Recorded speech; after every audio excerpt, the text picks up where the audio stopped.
Armada Motors'tan katta razmerli gero skuteri. Do'stlar, bugun sizlarga shu gero skuterini tanishtirib o'taman. Gero skuteri 800 lik motor bilan jihozlangan. 20 likdan 6 dan akkumulyator duradi. 80-100 km atrof yurib beradi. Haydash stilingize qarab 80 km 100 km yurib beradi. 20 likdan 6 akkumulyator shu o'rinda joylashgan. Motori 800 lik motor. Bu skuterimiz boshqa skuterlarga qaraganda razmeri katta razmerli bo'lib, komfortli, yumshoq, razgon ham tez. Razgonlar tez, yomon yo'llarda yumshoqligi yaxshi boshqa skuterlarga qaraganda.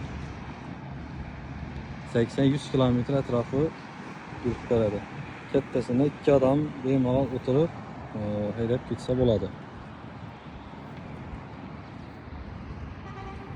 Armada Motors'tan gero skuteri. Skuterimizin qiziqli funksiyalaridan biri farlari, tablolar, sifrovoy hamma narsasi bor. Eng qiziq funksiyalaridan biri cruise kontrol bor.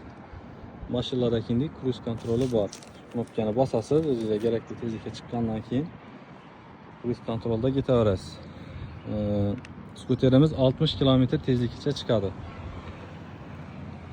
Bir odam o'tirib haydagandan keyin yo'lda yurgan vaqti 60 km tezlikgacha chiqadi. Bugün üstüne kaldırdık.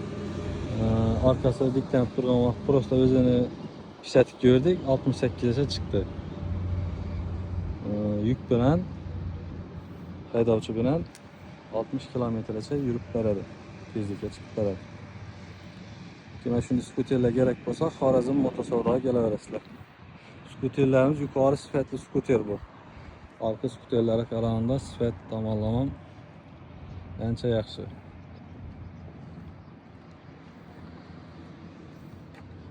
Pultları bor, o'chirib yoqadigan funksiyalari bor pultlarında.